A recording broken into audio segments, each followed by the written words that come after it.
We are back for another Christian review of regular books, and today we are discussing What the Wife Knew. Let's get into it.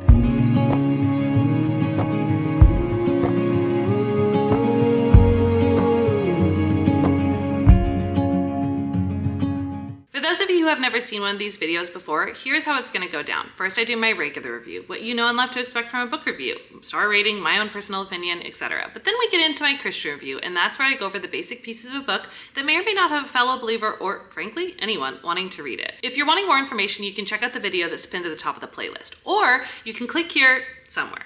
Let's go ahead and get into my regular review. I had found What the Wife Knew on TikTok, and the person who had told me to read it was just totally enthralled by it, was obsessed with it, so I wanted to check it out for myself. Unfortunately, I was very disappointed. However, I can see that this book has become very polarizing across things like Goodreads, TikTok, etc., because you either have people who are obsessed with it or people who are feeling like bummed by it. And I definitely fall into the bummed by it category. I think the book had a lot of potential. I love the storyline behind it. The book had a lot of potential and has a great storyline behind it. It definitely has aspects of vengeance and suspense and whodunit, and that is all fascinating.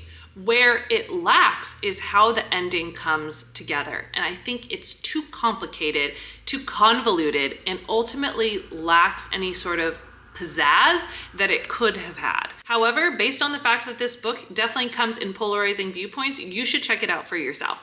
I rated it 3 stars. If you're wanting to see everything that I'm reading and rating in real time, you can do so by following me on Goodreads. I'm also on Instagram, TikTok, and I do have my own YouTube channel, so if you're wanting more of my day-to-day reading and life journey, you can follow me in those places. All the links are down in the description box. Now let's go ahead and get into my Christian review. The first category is smut or spice because it's popular. It's not detailed or descriptive in any way, but there's just an aspect of the storyline that deals with an extramarital affair, so something good to know. The second category is explicit language, and yes, there is a fair bit of explicit language, including profanities and name calling, so if that is not for you, something good to know.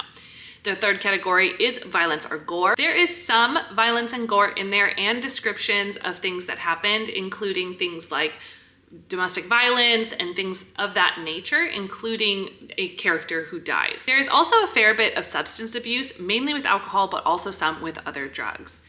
I think this book is probably appropriate for ages 18 and up. Again, it just has a lot of content in there that is mature. However, maybe 17 and up. Please don't forget to like, subscribe, and hit the bell so you can stay up to date on all of my Christian reviews of regular books, as well as me and my mom's podcast, The Journey We Share. I also want to let you know that when you do that, you are letting us know that our content is something that you want to keep seeing. It also helps us in our ministry to know that what we're doing is helping other believers. So please make sure to do that before you head on out. And I cannot wait until I see you on the next one.